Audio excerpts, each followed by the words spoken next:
I am Polygroid and you are learning at Impolygroid channel. Enjoy and have a great time. At the height of my career, I had a dream that I was holding a finch, a tiny, delicate bird, and it was my pet. And I put it back into its cage. I had been auditioning like crazy. I had been pounding the pavement. And there was a breaking point where I was just, I'm tired. I'm tired. I don't know if I'm gonna do this anymore. No one's seeing me. He's too this, or he's too that. Or, he's too flamboyant. Or, he's too. I heard flamboyant so many times. I wasn't sort of either thing that society said that I should be. And so I always felt a little out of place. I thought, there's no place for someone like me. I'm too weird. I'm probably too gay. I just could not get a show made. I couldn't get a show made. I didn't want to write it. I didn't think it was that fascinating. Didn't think it was that entertaining. I was just thinking, I can't. How much longer can I do this without having a breakthrough? Literally, the next day, I get a telephone call, and my agent sends me this script and the character breakdown for the character of Taylor Mason. Said, non-binary. Hello. I'm Taylor. My pronouns are they, theirs, and them. Okay. From Modern Family to Orange is the New Black to Pose. Today's television landscape has more diverse LGBTQ visibility than ever before. Something about being on television makes people see you as part of the country, as part of our culture, as part of who we are as a nation.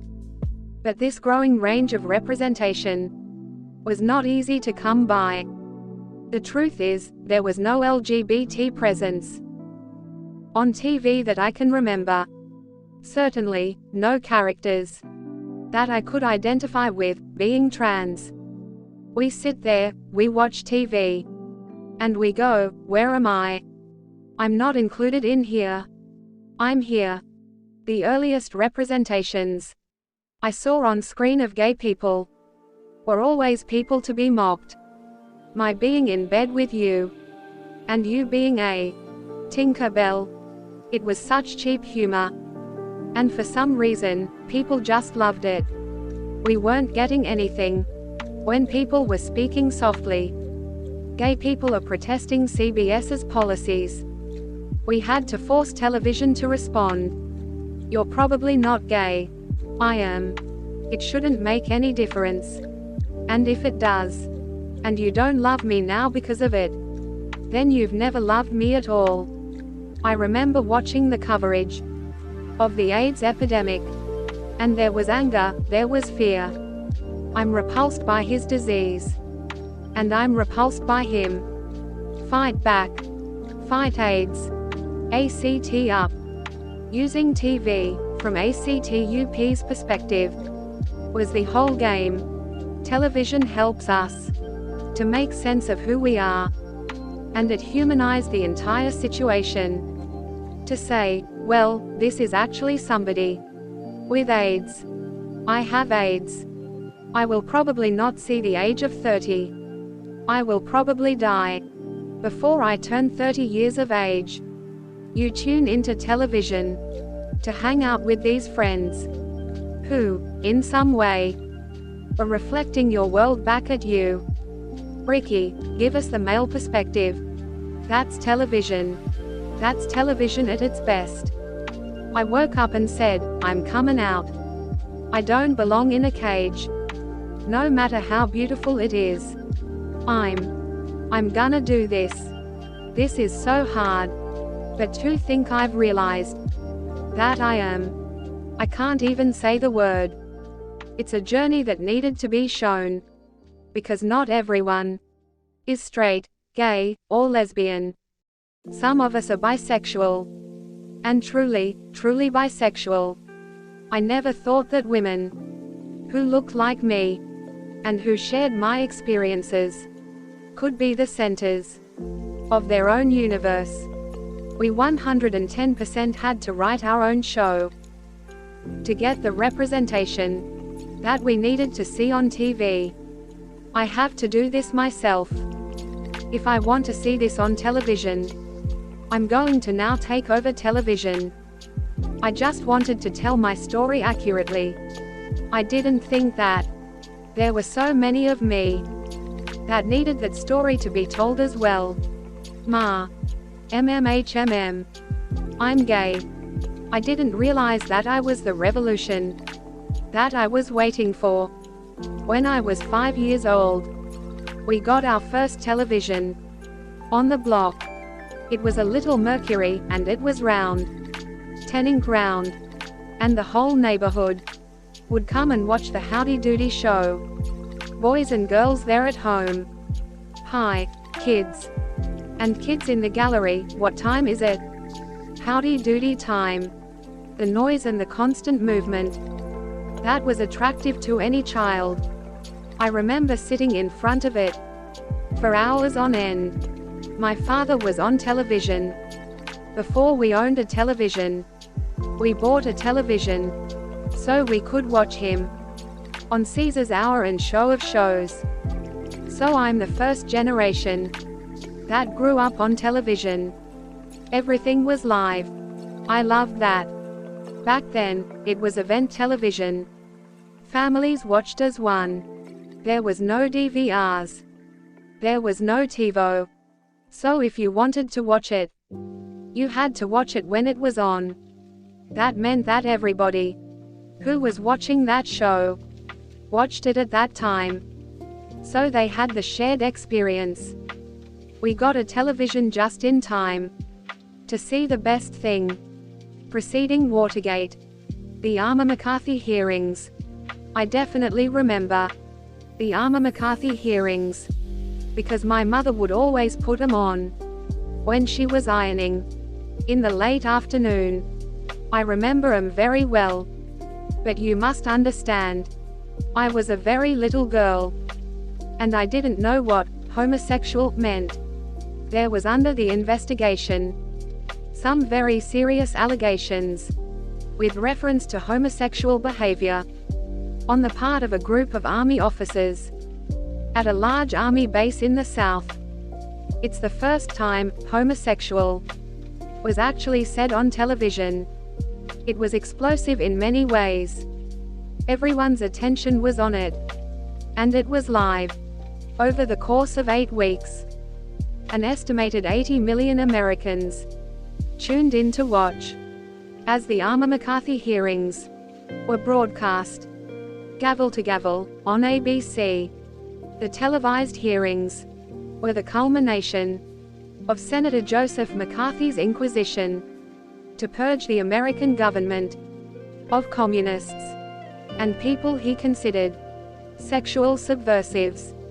In the years leading up to the hearings, thousands of LGBTQ Americans were fired from the federal government. It says a lot about where America was and the power that McCarthy must have known that that allegation had. I mean, homosexuals were despised. Yes, they're traitors to America. Why don't we do something about it? Homosexuals, they're communists. They're communists. Everybody focuses on Joseph McCarthy's hunt for Reds, the hunt for communists. But the lavender scare, this idea that there's this secret network of homosexuals who are spread throughout the government and can't be trusted, that doesn't get as much attention. But it destroyed lives. My father was this very macho FBI agent. I remember the vast number of arguments and debates that would happen over the dinner table during the McCarthy hearings. And it was another reason to beat back my feelings and say, I can't be that person. I can't be. My father was so homophobic. So incredibly homophobic. He desperately tried to get me interested in sports. The only sport that I really took to was swimming. Because you don't sweat, and it's clean. Here it is. Barbie's dream house. The wonderful new house from Mattels. When I was a kid, I loved my sister's dollhouses. I loved playing with them. I loved making them. That dollhouse stuff drove my father to despair. I remember vividly. I was in the basement with the dollhouse.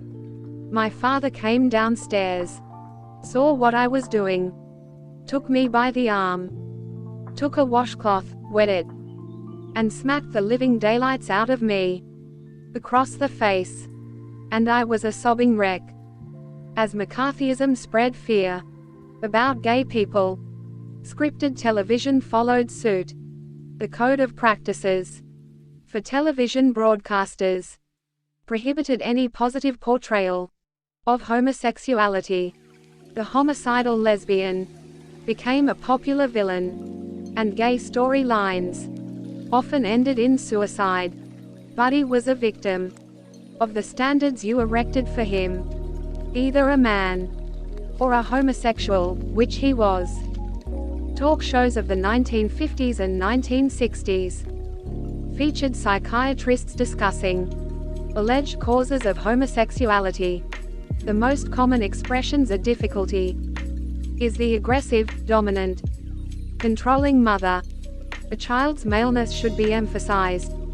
When you suspect there may be something wrong, he should be taken out to baseball games with his father and so forth. I help teach a class that's about gay depictions in media, and we start with this piece that came out in 1967 by Mike Wallace, called The Homosexuals. We discovered that Americans consider homosexuality more harmful to society than adultery, abortion or prostitution. In it, there's a clip of Charles Socarides, who preached on TV this idea, which in 1967, people just took as truth. Homosexuality is, in fact, a mental illness, which has reached epidemiological proportions. My father was a famous psychiatrist. He was on TV all the time, because he very much wanted to be known as the person who discovered something. I think he saw homosexuality as one of the few psychiatric issues of the day that had a lot of public interest around it. I was wondering if you think that there are any happy homosexuals for whom homosexuality would be, in a way, their best adjustment to life. The fact that somebody's homosexual, a true, obligatory homosexual, automatically rules out the possibility that he will remain happy for long. He became known for the idea that homosexuality was a curable mental illness. We lived in a townhouse in New York, where his psychiatric practice was downstairs, and our home was upstairs. As a kid, I knew I was gay, and even though I was secret about it, I had my formative sexual experiences in that home, upstairs in my room, at the very same time, while he was downstairs, treating patients who were, being cured of their homosexuality. Through my many psychiatrist experiences, people wanted to convert me. So my psychological troubles became more and more serious. I made a very serious suicide attempt. I was hospitalized for 2 years and 3 months.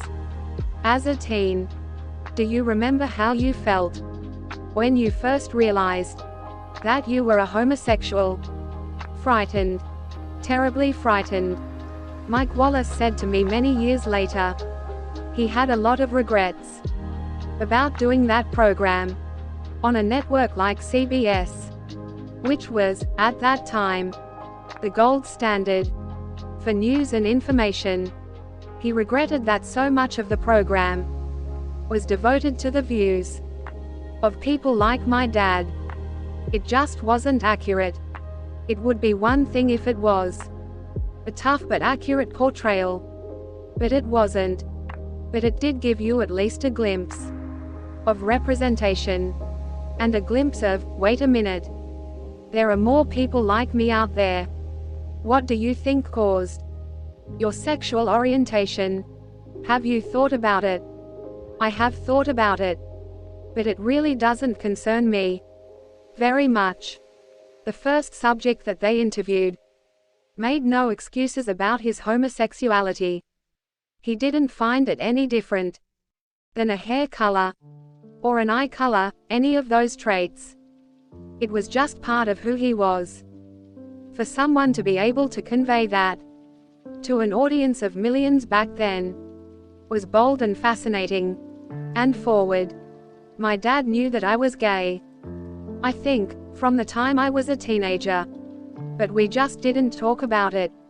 Because if it became public that I was gay, and he was so public in his stance that homosexuality was a mental illness, it could create a lot of controversy and a lot of problems for him, for me.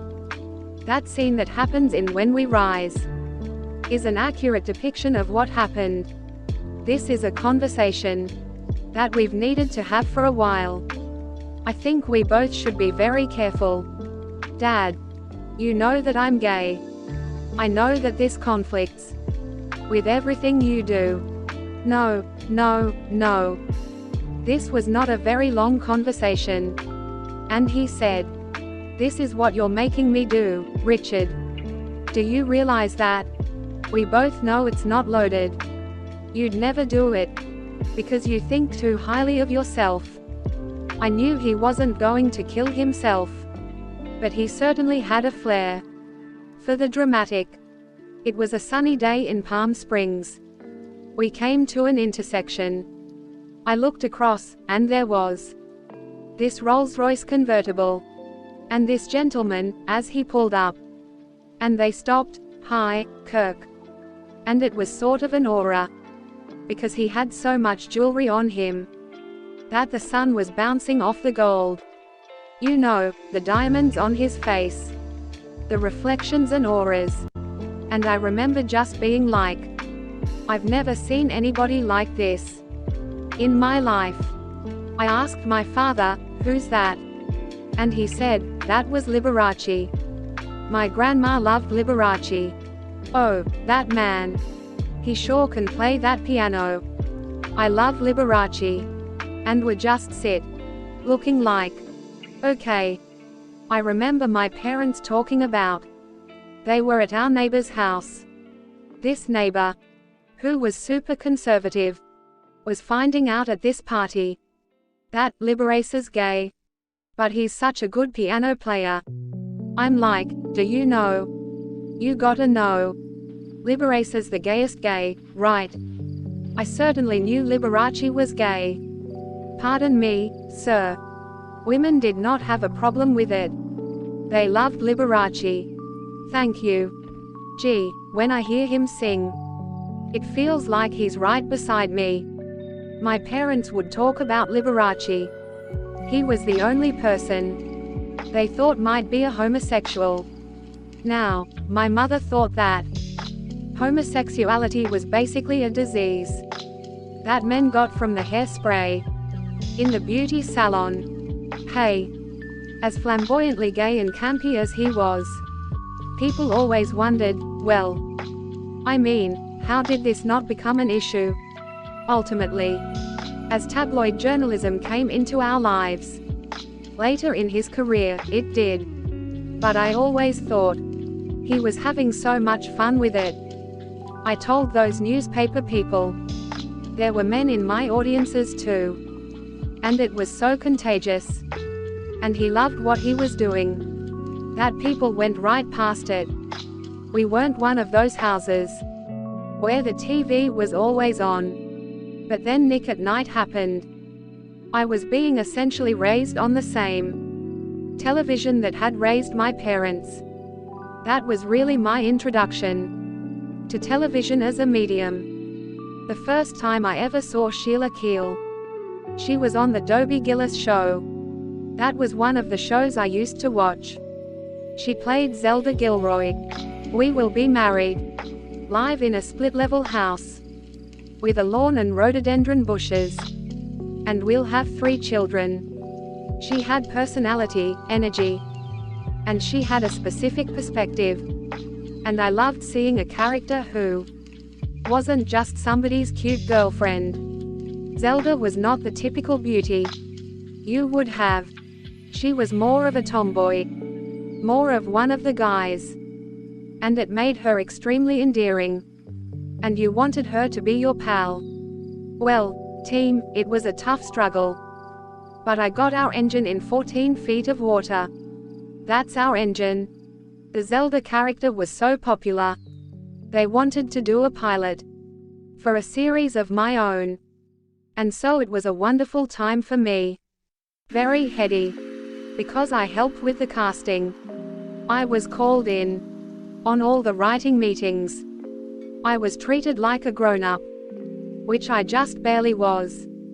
I think maybe I was 20.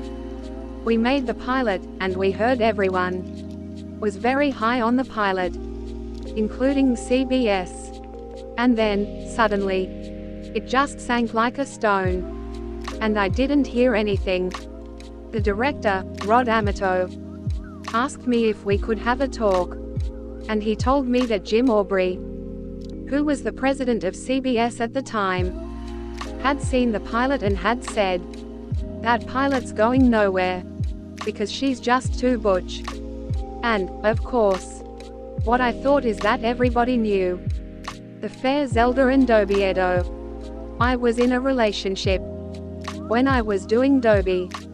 My very first lesbian relationship. Very, very closeted. Such a chill that went through me. 'Cause it was clear to me. My career would be over if people knew I had only been an actor. It was the only thing I'd ever wanted to do. And the only thing I ever thought I was going to do. I took a long drive up Pacific Coast Highway, which is what I always did when I felt like I needed to think about something, and decided that acting was not the best plan for me. That would have been a fantastic career advance for her.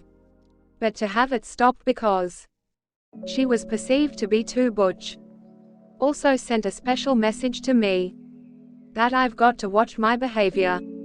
If I'm going to build a career as an actor, I have enough barriers to fight. As an Asian American with this face. Then after they talked to us both, I drove her home. It was a great shock to her, Mr. Mason. I was on a Perry Mason. And, at that time, I did not know that Raymond Burr was gay. Raymond Burr was gay. My mother loved Perry Mason. Raymond played a defense attorney. And always in the last few minutes of the show, he would get a confession or solve the case. My mum played Della Street, his personal secretary. Raymond was this bigger-than-life figure, and he was always spoken about with such reverence by my mother. So, when I first met him, it was like meeting God. I love Raymond Burr. I'm always talking about Raymond Burr's suits. When people say, I couldn't possibly look good in a suit, I'm too big. Raymond Burr was not a diminutive man. And he looked fantastic. Because his suits fit him. Well, what do you have to say to that? Raymond Burr was gay. That is fantastic. Oh, I feel even prouder. I love that man. I like the way he flirted with his secretary. Straight home. Who's going to do your dishes? You will. Tomorrow. Good night. Good night. I don't care that people say he did it in order not to be a homosexual character. I don't care. He flirted beautifully. What was the deal with you and Barbara there? Was there a, any out-of-court settlements? It was the Hollywood publicity machine that left it open. It was kind of a, maybe it is, maybe it's not, we don't know. I did a Perry Mason in 1961. One of the qualities that really drew me to him was, everybody believed that he was so big and strong.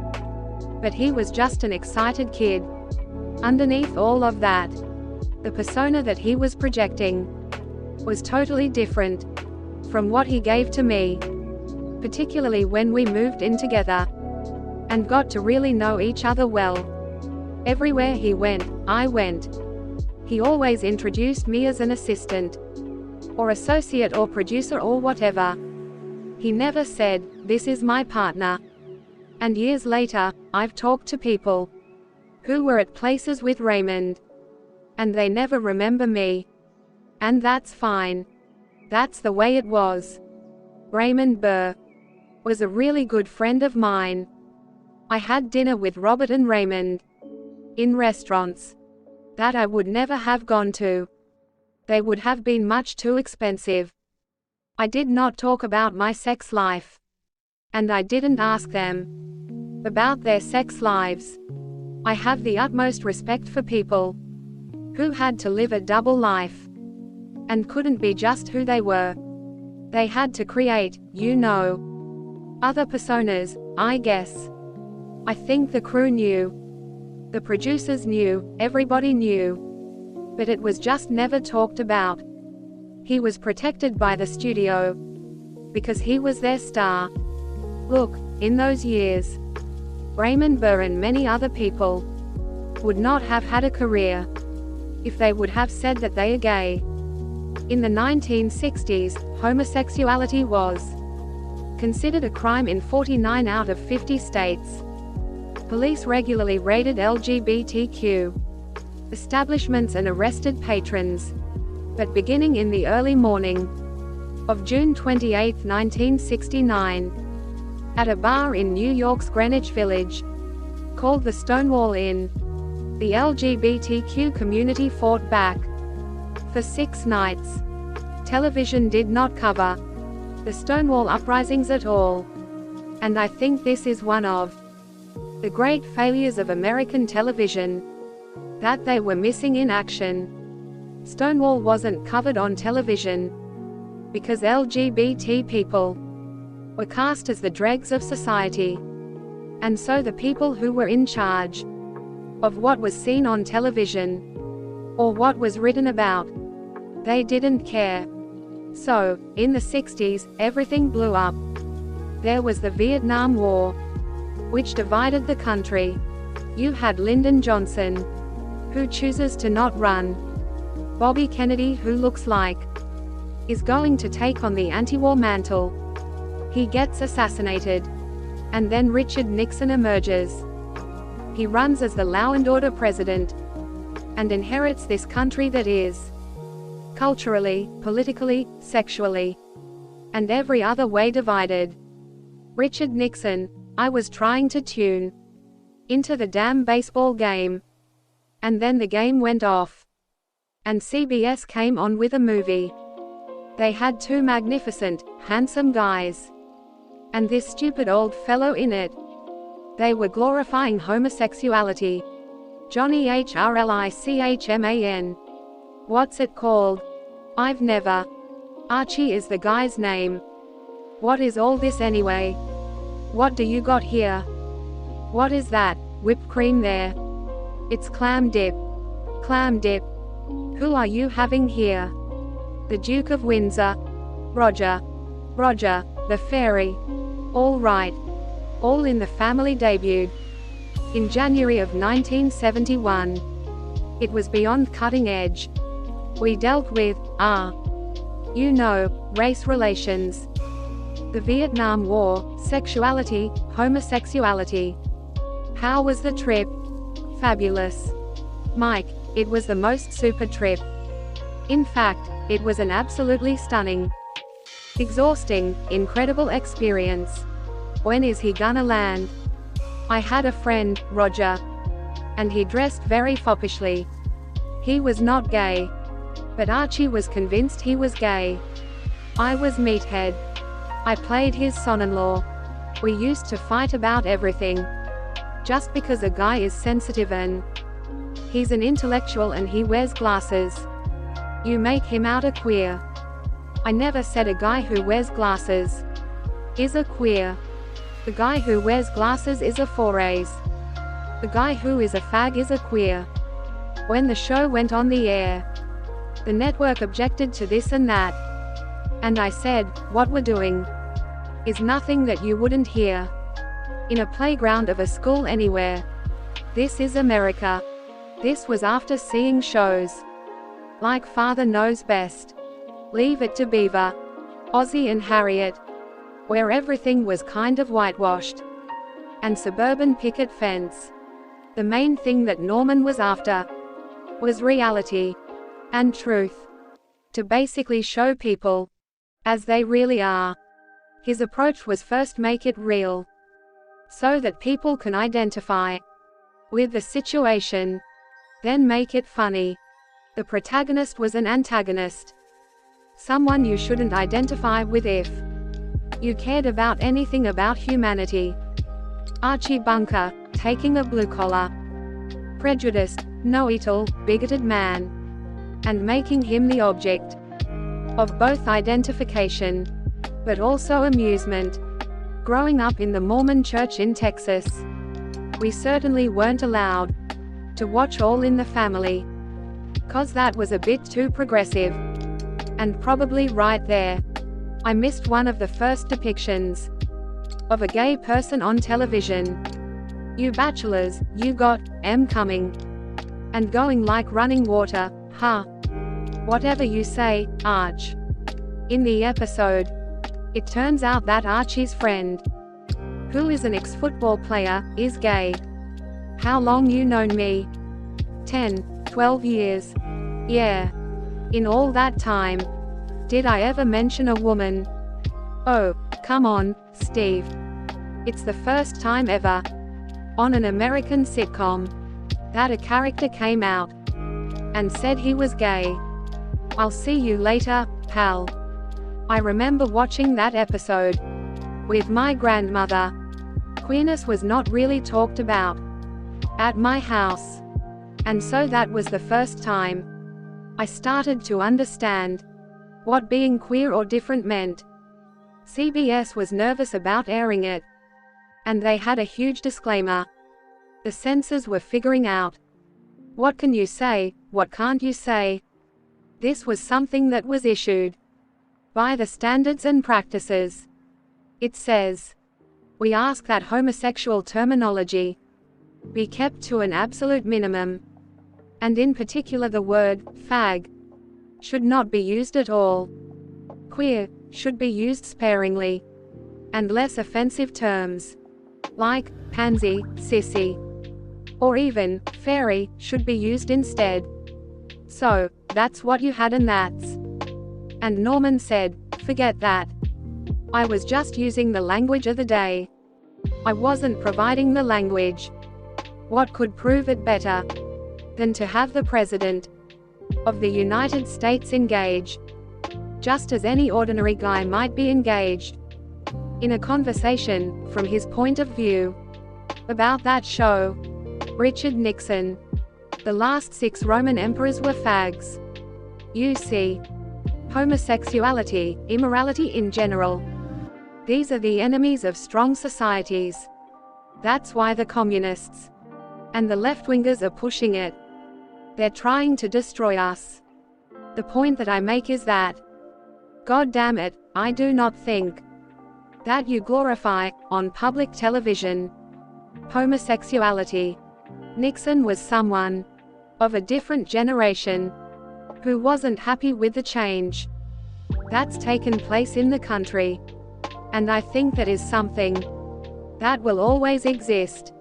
Old generations die hard, and they make room for new leadership. And, unfortunately, but that is how I think a lot of change comes about. All in the Family became a major hit for CBS, anchoring the network's Saturday night lineup.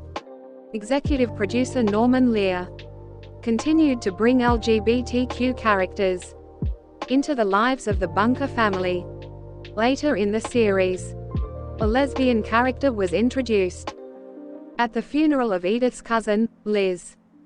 Your cousin Liz and I were very fond of each other. Extremely fond of each other. Oh, I know. We was too.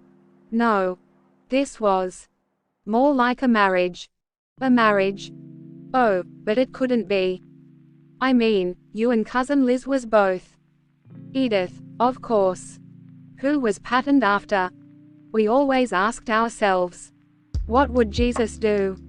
How would Jesus react? Edith's character was like the moral compass of the show. It must have been terrible. Loving somebody and not being able to talk about it. My grandmother never cursed those queer characters, and that had a real impact on me. She just sort of appreciated the episode, like she did everything else. I think it shows that we need more creatives like Norman Lear, even now, that are willing to break the mold, or willing to do the thing that nobody else wants to do. I think it made a huge amount of difference to the community to begin to see any change in the way LGBT characters were portrayed. I think television profoundly affects the way people feel about themselves. If I see someone like me on television, it's a major validation. In 1994, Sheila Keel became the first outstate legislator in California. When I ran for office, we did a poll, and even the people that didn't like gay people said, but, you know, I loved Zelda. So I have to rethink this. And that is an important aspect of what television does in the whole culture. I think it's being very important to the transgender community now. I grew up through the 50s and 60s. There was only 3 networks: ABC, NBC, and CBS. And I don't remember any television show characters that I could identify with entirely. Certainly, no characters being trans. Those types of characters were not even around. There's definitely nothing on TV. There's nothing that I'm gonna find in the movies to relate to. And so, you get this attitude. Like, you know, you're alone. And it's you against the rest of the world. Come along, Mildred, dear. I remember Milton Berle doing drag. It was really kinda ridiculous at the beginning. When it was straight guys doing it, it was burlesque. They were making fun of women. George. Well, so this is what George does behind my back. Look, Gracie. You ought to be ashamed of yourself. You barefoot hussy, you. For a lot of that stuff. The humor of it eluded me completely. What is your definition of love? Love is a feeling you feel when you're about to feel a feeling you never felt before. Woo. They use this portrayal of us in a humorous way for them, but not humorous to me. So, it was a hurtful thing. In the early 60s, there wasn't a trans community per se at that time. Any of us, primarily, were considered drag queens. And everybody liked drag queens 'cause they performed in shows. And it was, yay for you. Go good, honey. Long as you go backstage and take that shit off. Well, my community, we're not gonna go in the back and change into some male attire. We don't have any male attire. I'm not a drag queen. I don't want to do this shit on weekends at a bar. I live in this role, you know what I mean. In the 1950s, there was a singular moment of trans representation when Christine Jorgensen spoke to reporters about her transition Christine Jorgensen, who used to answer to George, creates quite a stir as she returns home to New York from Copenhagen. Christine hit the headlines following the series of operations in Denmark that transformed her from a boy into a girl. I don't have any plans at the moment, and I thank you all for coming, but I think it's too much. Fine. Thank you very much. That was such a wonderful thing to see on TV. It was kind of like, I'm gonna grow up to be the first black Christine Jorgensen. That shit never happened. But besides Christine Jorgensen, trans representation on television was almost non-existent in the 50s and 60s, when scripted television included characters who were transgender or gender non-conforming. They were almost always villains. Stella, you're such a pretty nurse. But in 1975, the procedural drama Medical Center featured a transgender character undergoing her transition in a two-part special episode. Actor Robert Reed, best known as Mr. Brady in The Brady Bunch, played Dr. Pat Caddison in an Emmy-nominated performance. And then, in 1977, television audiences were forced to reconcile stereotypes with a real person. I remember all the coverage of Renee Richards in the 70s.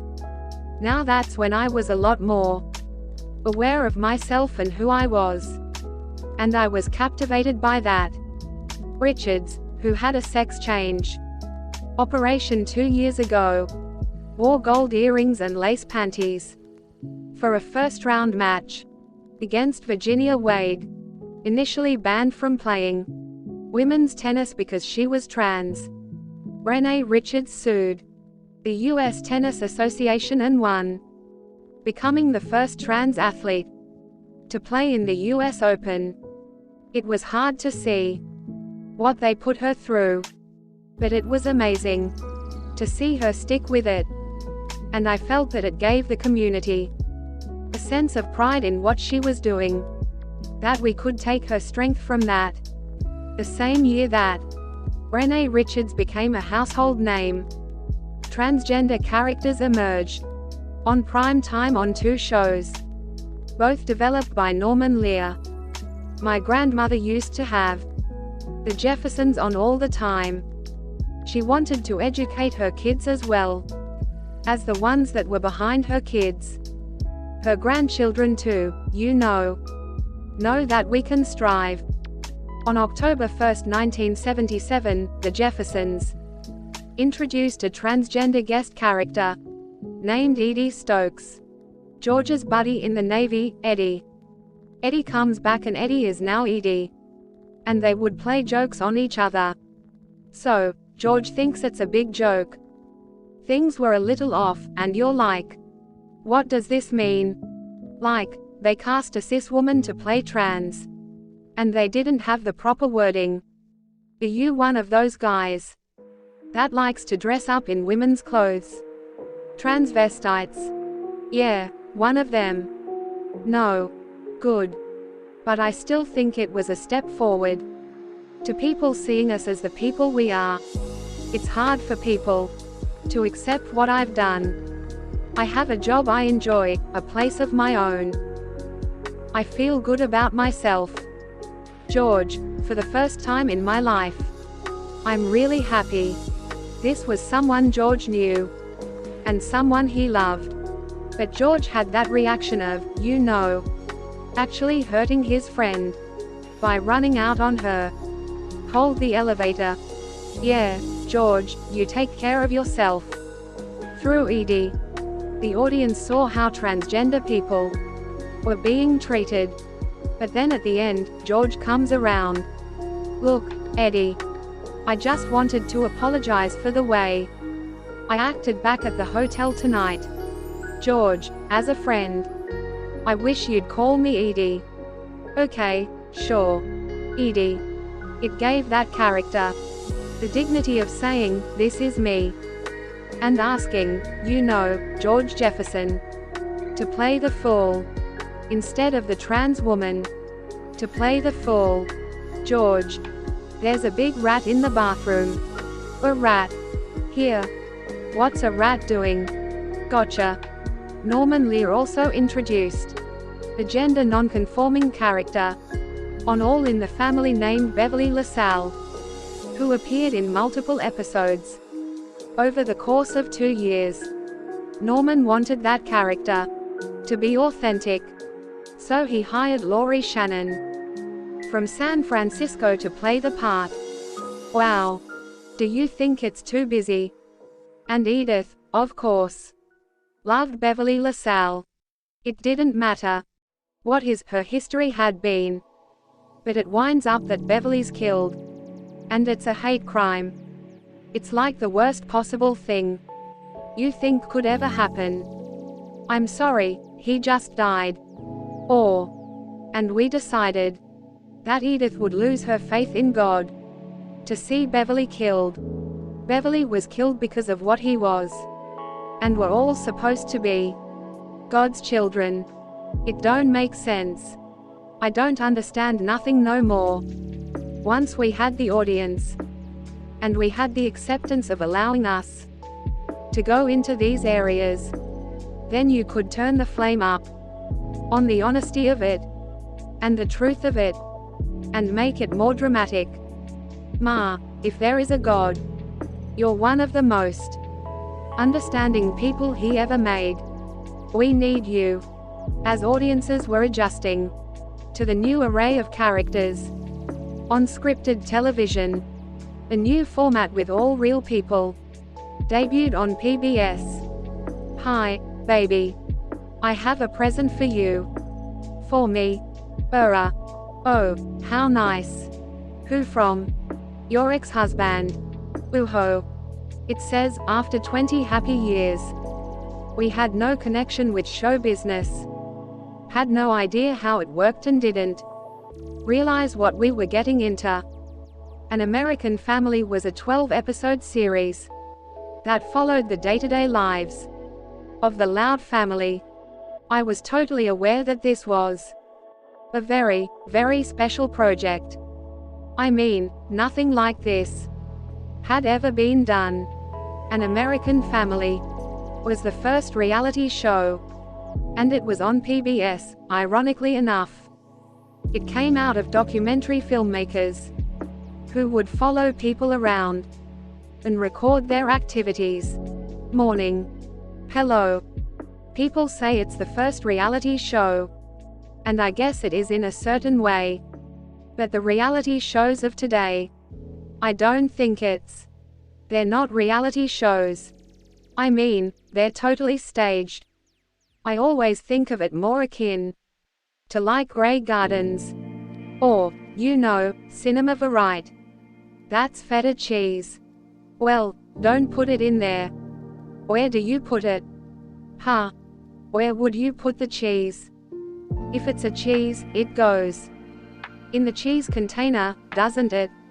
I remember everything about watching American Family, because I was mesmerized by this idea of taking real life and turning it into a TV series.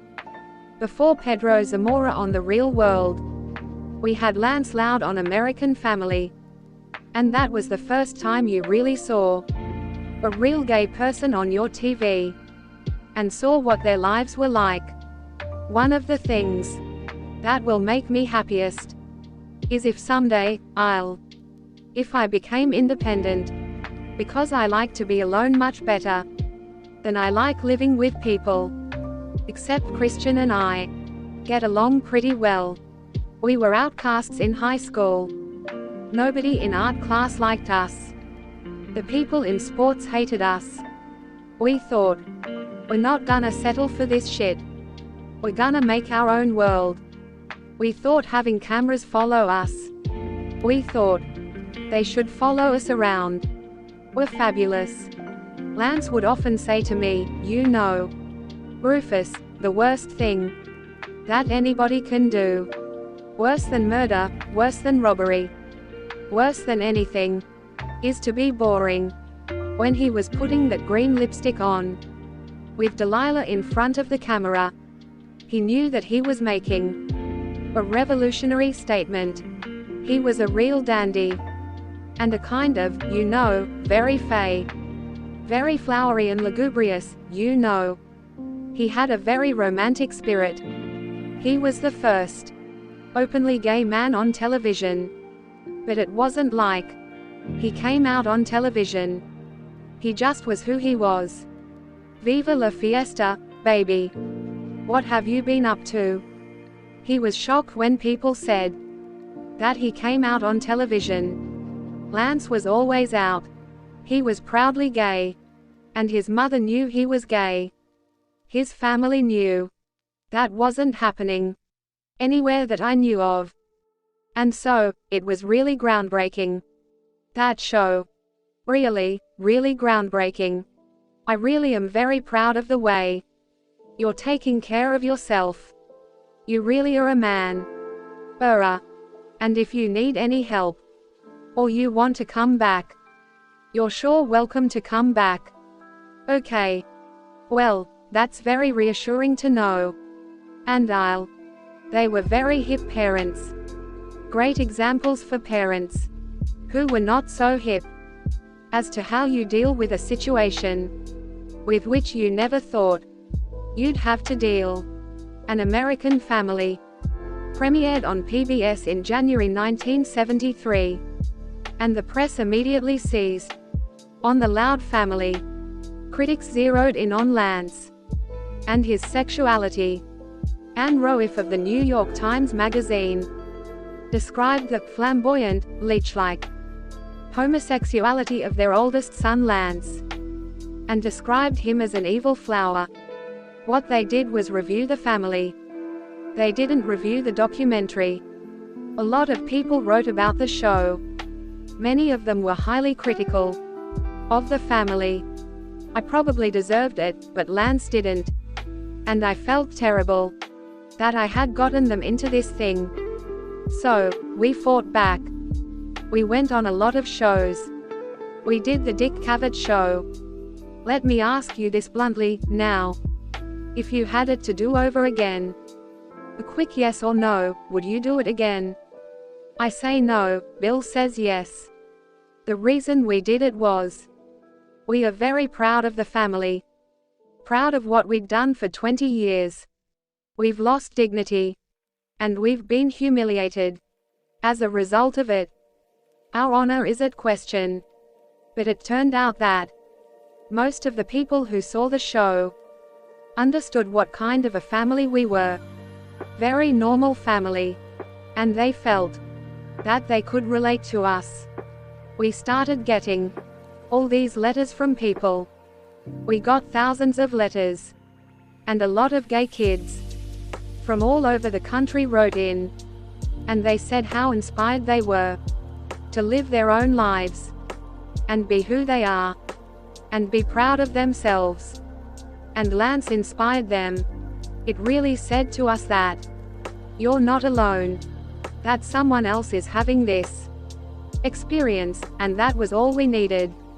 You're glad you did it, and you? Sure, I'm glad I did it. How about the things that have been written about you now? Do you feel that you've been badly treated by the press? I took 2 aspirin, it was gone. One could also tell that he harbored a wounded soul. From that experience, he was definitely battling demons throughout his life. In the fall of '87, I came back to California to take care of him. And he really got sick. He was really, really sick. In 1987, Lance was diagnosed with HIV. The weird thing about Lance is he did out himself as someone who had been diagnosed with AIDS. But it took him 10 years to show any symptoms. Lots of people we knew just died right off the bat. And he was just asymptomatic. For years and years, he would go to parties and he would go like, "Why them and not me?" In 2001, he passed away at the age of 50. He wanted to be this flare that just was bright and then disappeared. He loved riding his bicycle, singing at the top of his lungs. And I always think about him like that. I don't know about his legacy. I know what he means to me.